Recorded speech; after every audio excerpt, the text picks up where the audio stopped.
بسم الله الرحمن الرحيم. ألف لام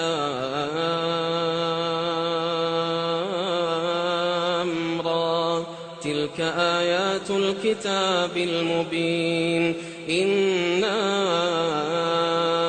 أنزلناه قرآنا عربيا لعلكم تعقلون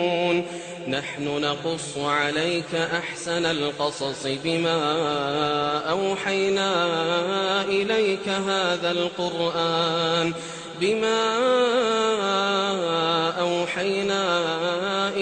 هذا القرآن وإن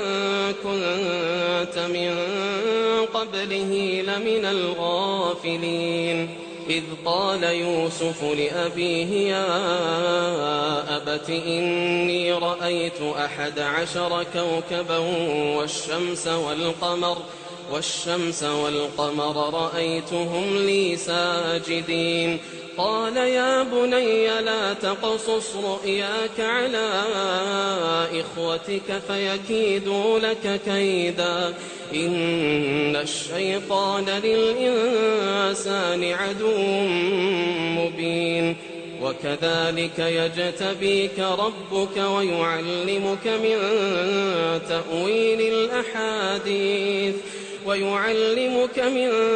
تأويل الأحاديث ويتم نعمته عليك وعلى آل يعقوب كما أتمها على أبويك من قبل إبراهيم وإسحاق إن ربك عليم حكيم لقد كان في يوسف وإخوته آيات للسائلين إذ قالوا ليوسف وأخوه أحب إلى أبينا منا ونحن عصبة إن أبانا لفي ضلال مبين اقتلوا يوسف أو اطرحوه أرضا يخل لكم وجه أبيكم وتكونوا من بعده قوما صالحين قال قائل منهم لا تقتلوا يوسف وألقوه في غيابة الجب يلتقطه بعض السيارة إن كنتم فاعلين قالوا يا أبانا ما لك لا تأمنا على يوسف وإنا له لناصحون أرسله معنا غدا يرتع ويلعب وإنا له لحافظون قال إني ليحزنني أن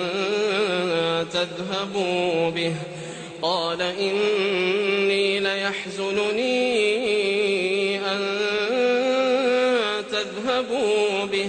وأخاف أن يأكله الذئب وأنتم عنه غافلون قالوا لئن أكله الذئب ونحن عصبة إنا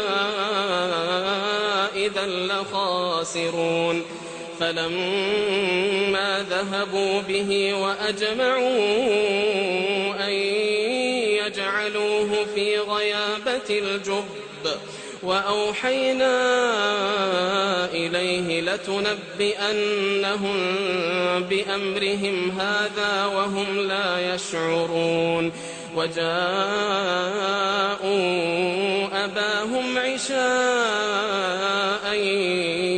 يبكون قالوا يا أبانا إنا ذهبنا نستبق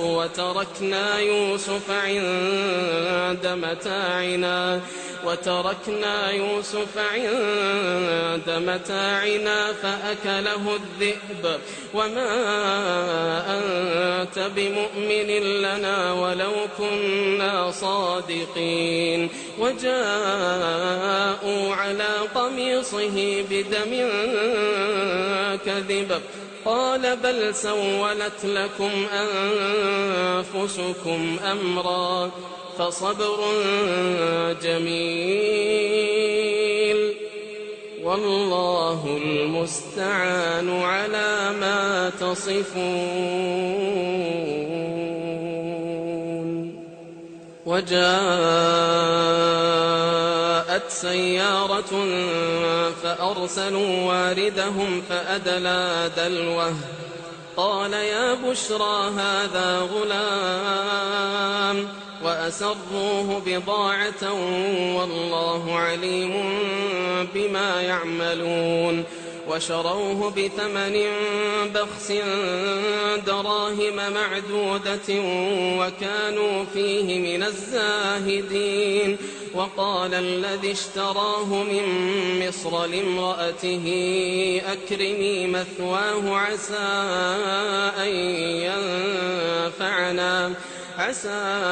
أن ينفعنا أو نتخذه ولدا وكذلك مكنا ليوسف في الأرض ولنعلمه من تأويل الأحاديث والله غالب على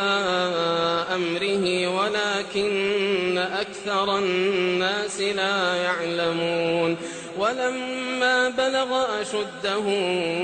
آتيناه حكما وعلما وكذلك نجزي المحسنين. وراودته التي هو في بيتها عن نفسه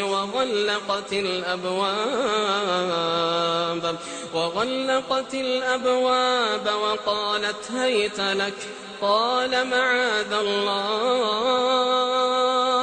إنه ربي أحسن مثواي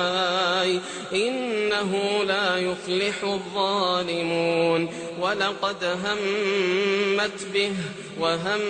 بها لولا أن رأى برهان ربه كذلك لنصرف عنه السوء والفحشاء إنه من عبادنا المخلصين. واستبق الباب وقدت قميصه من دبر وألف يا سيدها لدى الباب قالت ما جزاء من أراد بأهلك سوءا إلا أن يسجن أو عذاب أليم. قال هي راودتني عن نفسي وشهد شاهد من أهلها إن كان قميصه قد من قبل فصدقت وهو من الكاذبين وإن كان قميصه قد من دبر فكذبت وهو من الصادقين. فلما رأى قميصه قد من دبر قال إنه من كيدكن إن كيدكن عظيم. يوسف أعرض عن هذا واستغفري لذنبك إنك كنت من الخاطئين. وقال نسوة في المدينة امرأة العزيز تراود فتاها عن نفسه قد شغفها حبا إنا لنراها في ضلال مبين. فلما سمعت بمكرهن أرسلت إليهن وأعتدت لهن وأعتدت لهن متكأ وآتت كل واحدة منهن سكينا وقالت اخرج عليهن فلما رأينه أكبرنه وقطعن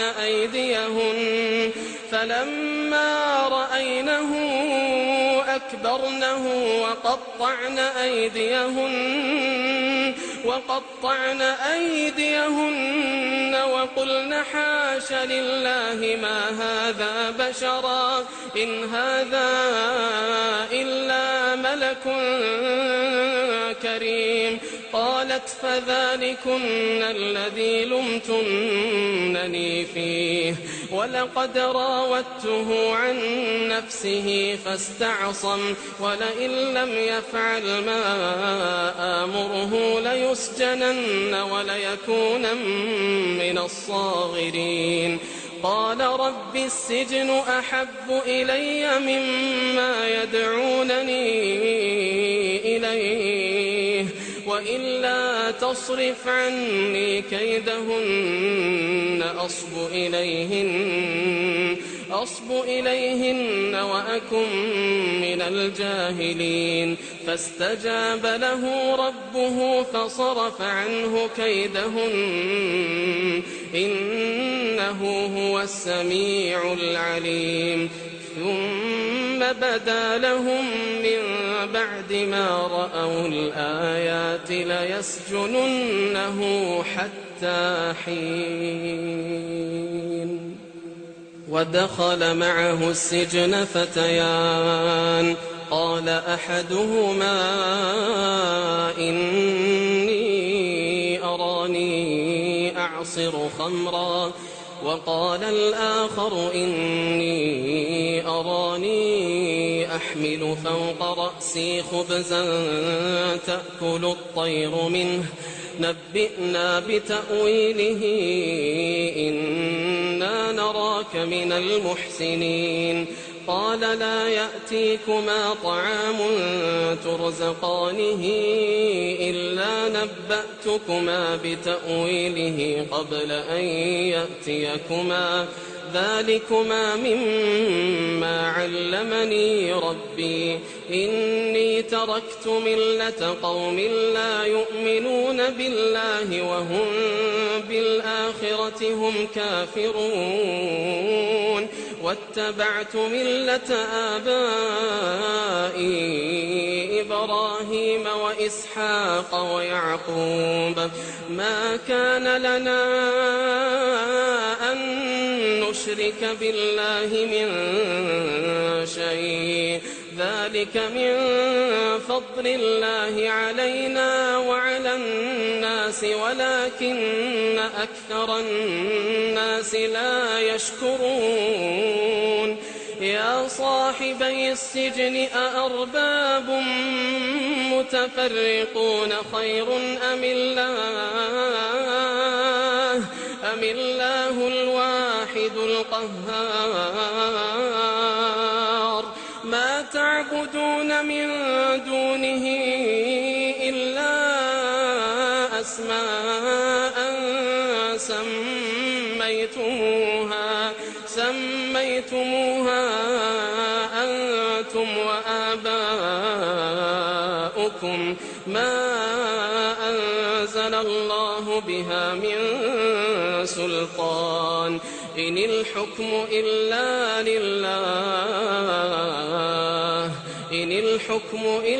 لله أمر أن لا تعبدوا إلا إياه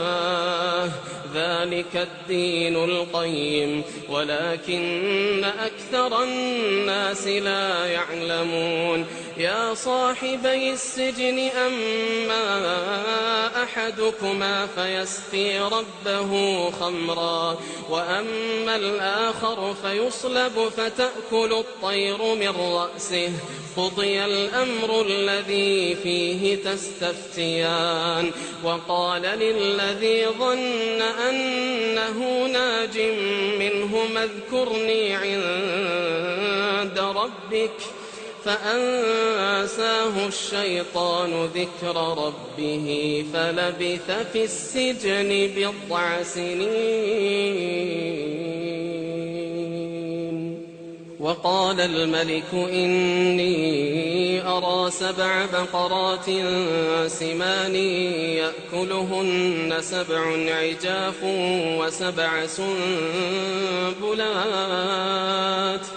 وسبع سنبلات خضر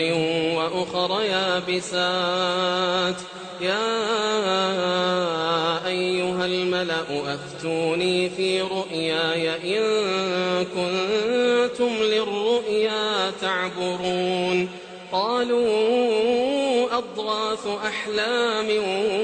وما نحن بتأويل الأحلام بعالمين. وقال الذي نجا منهما وادكر بعد أمة أنا أنبئكم بتأويله فأرسلون يوسف أيها الصديق أفتنا في 7 بقرات سمان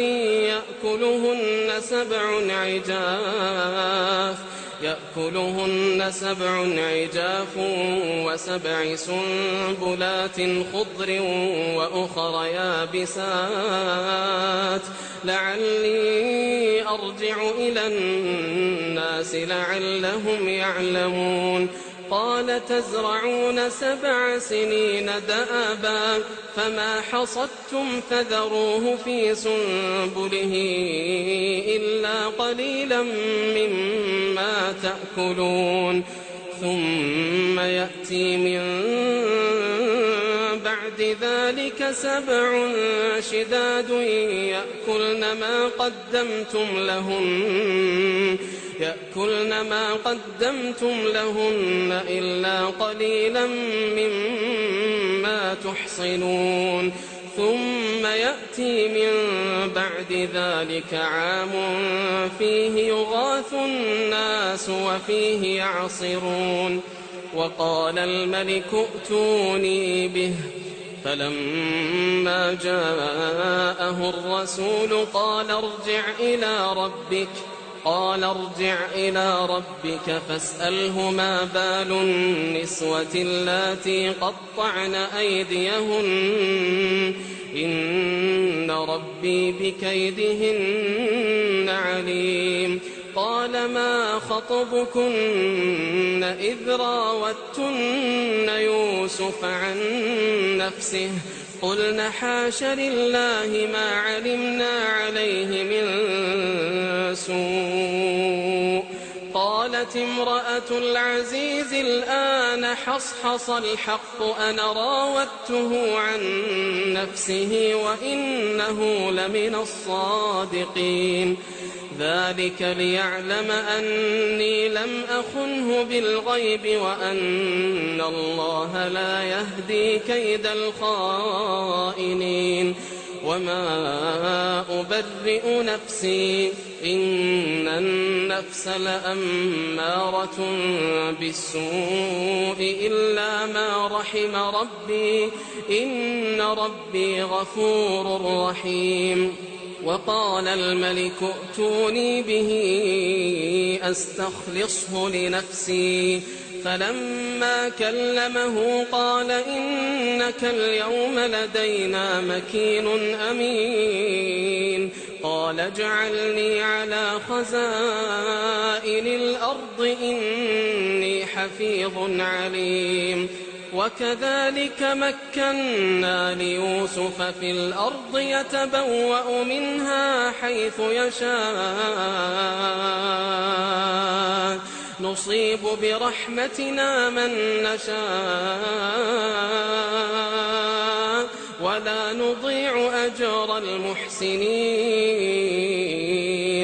ولأجر الآخرة خير للذين آمنوا وكانوا يتقون. وجاء إخوة يوسف فدخلوا عليه فعرفهم وهم له منكرون. ولما جهزهم بجهازهم قال ائتوني بأخ لكم من أبيكم ألا ترون أني أوفي الكيل وأنا خير المنزلين فإن لم تأتوني به فلا كيل لكم عندي ولا تقربون. قالوا سنراود عنه أباه وإنا لفاعلون. وقال لفتيانه اجعلوا بضاعتهم في رحالهم لعلهم يعرفونها إذا انقلبوا إلى أهلهم لعلهم يرجعون. فلما رجعوا إلى أبيهم قالوا يا أبانا منع منا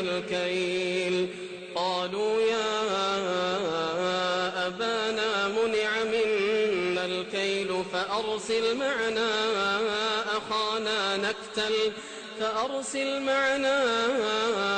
أخانا نكتل وإنا له لحافظون. قال هل آمنكم عليه إلا كما أمنتكم على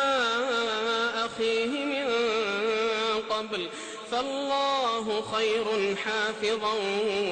وهو أرحم الراحمين. ولما فتحوا متاعهم وجدوا بضاعتهم ردت إليهم قالوا يا أبانا ما نبغي هذه بضاعتنا ردت إلينا ونمير أهلنا ونحفظ أخانا ونزداد كيل بعير ذلك كيل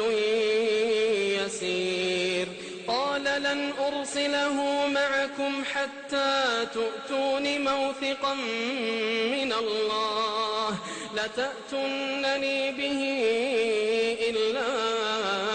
أن يحاط بكم. فلما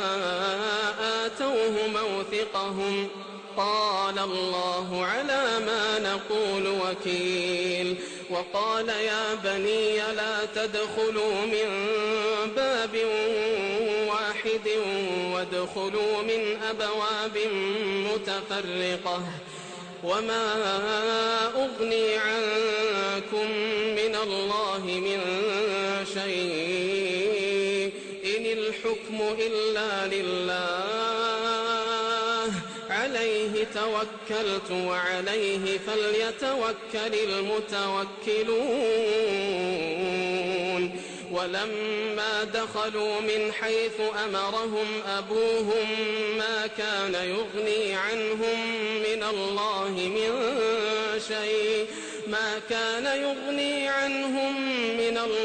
من شيء إلا حاجة في نفس يعقوب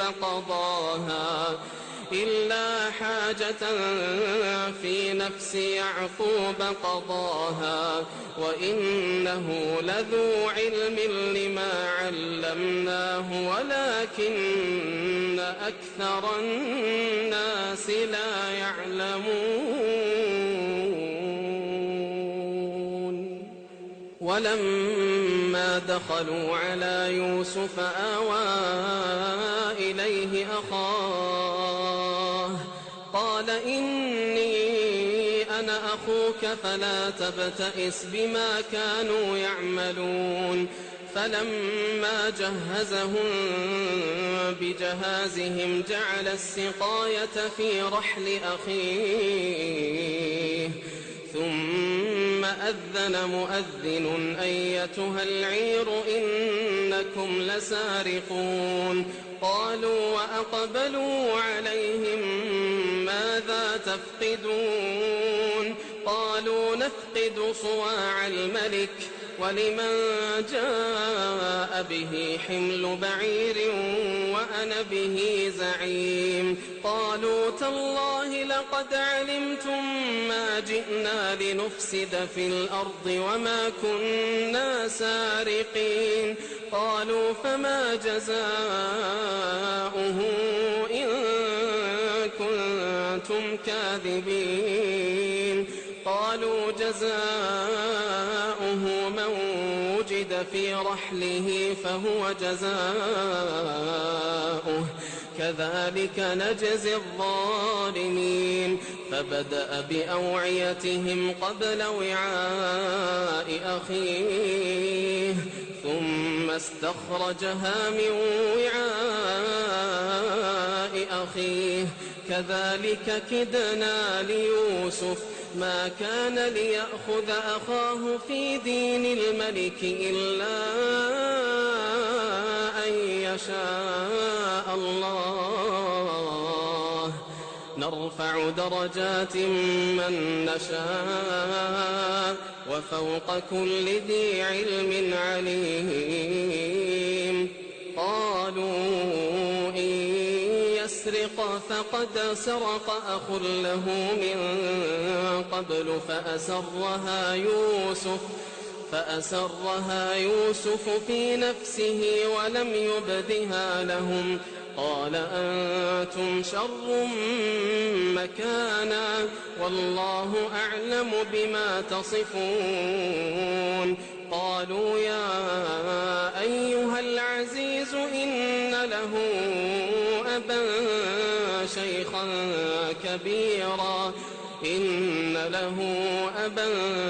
شيخا كبيرا فخذ أحدنا مكانه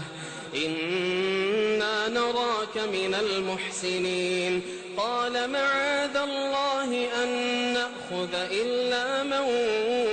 وجدنا متاعنا عنده إنا إذا لظالمون فلما استيئسوا منه خلصوا نجيا قال كبيرهم ألم تعلموا أن أباكم قد أخذ عليكم موثقا من الله ومن قبل ما فرطتم في يوسف فلن أبرح الأرض حتى يأذن لي أبي أو يحكم الله لي وهو خير الحاكمين ارجعوا إلى أبيكم فقولوا يا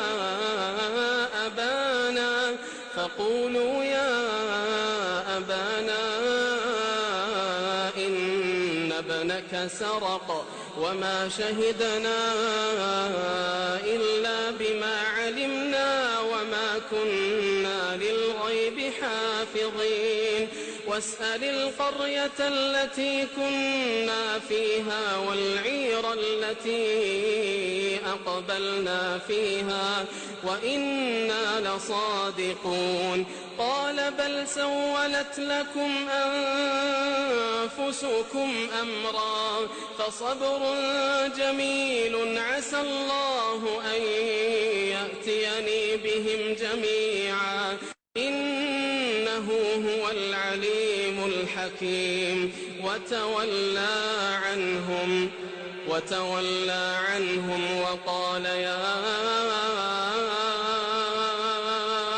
أسفا على يوسف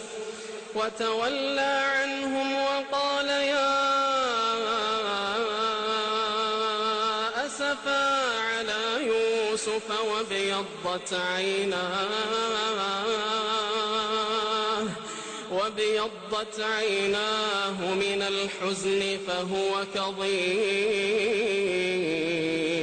قالوا تالله تفتأ تذكر يوسف حتى تكون حرضا أو تكون من الهالكين قال إنما أشكو بثي وحزني إلى الله قال وأشكو بثي وحزني إلى الله وأعلم من الله ما لا تعلمون يا بني اذهبوا فتحسسوا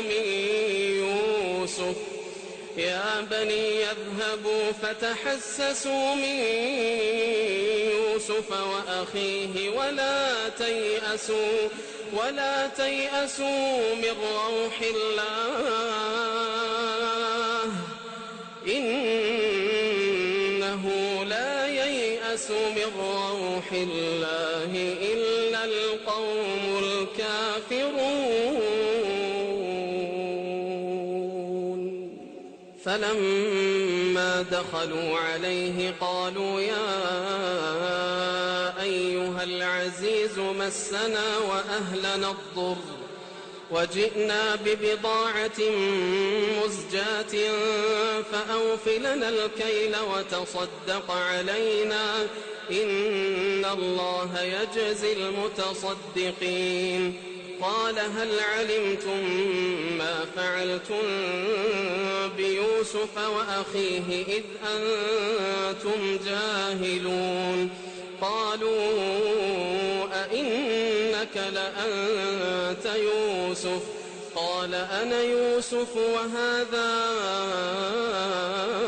أخي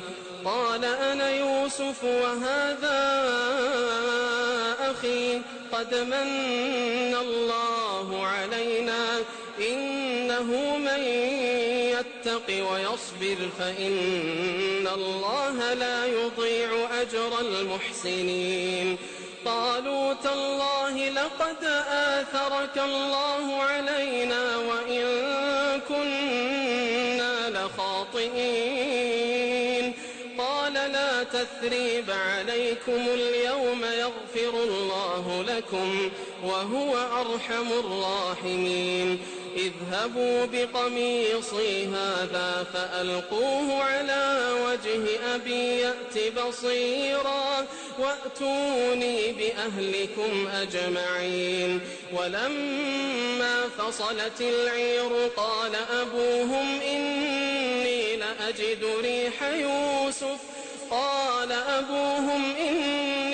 لأجد ريح يوسف لولا أن تفندون قالوا تالله إنك لفي ضلالك القديم فلما أن جاء البشير ألقاه على وجهه فارتد بصيرا قال ألم أقل لكم إني أعلم من الله ما لا تعلمون قالوا يا أبانا استغفر لنا ذنوبنا إنا كنا خاطئين قال سوف أستغفر لكم ربي إنه هو الغفور الرحيم فلما دخلوا على يوسف آوى إليه أبويه وقال ادخلوا مصر إن شاء الله آمنين ورفع أبويه على العرش وخروا له سجدا وقال يا أبت هذا تأويل رؤياي من قبل قد جعلها ربي حقا وقد أحسن بي إذ أخرجني من السجن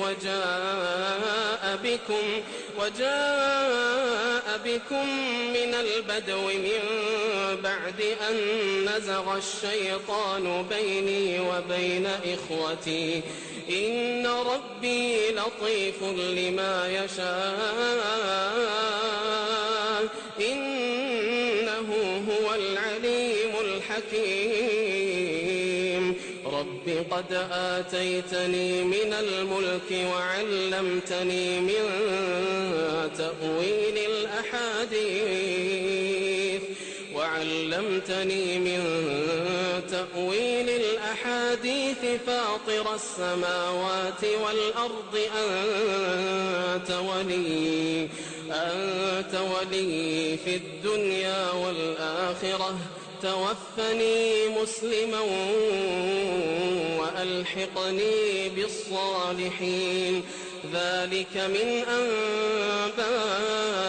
الغيب نوحيه إليك وما كنت لديهم إذ أجمعوا أمرهم وهم يمكرون وما أكثر الناس ولو حرصت بمؤمنين وما تسألهم عليه من أجر إن هو إلا ذكر للعالمين وكأين من آية في السماوات والأرض يمرون عليها وهم عنها معرضون وما يؤمن أكثرهم بالله إلا وهم مشركون أفأمنوا أن تأتيهم غاشية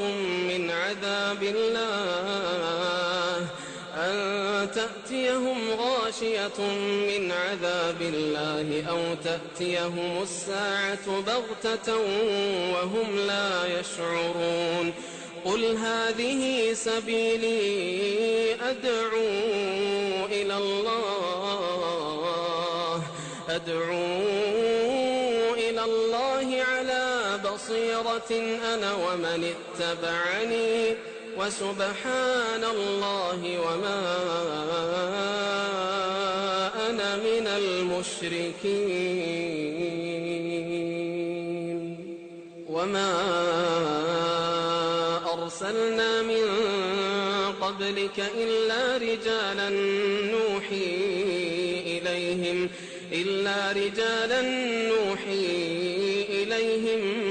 من أهل القرى أفلم يسيروا في الأرض فينظروا كيف كان عاقبة الذين من قبلهم ولدار الآخرة خير للذين اتقوا أفلا تعقلون حتى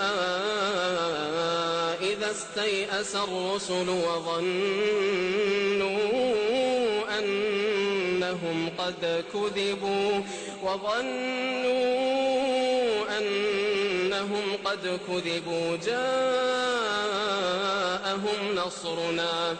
جاءهم نصرنا فنجي من نشاء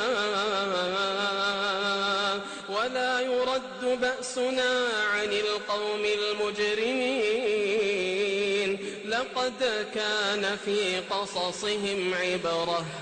لقد كان في قصصهم عبرة لأولي الألباب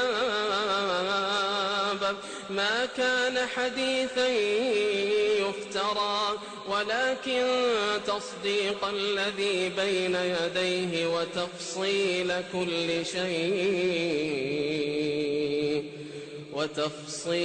كل شيء وهدى ورحمة لقوم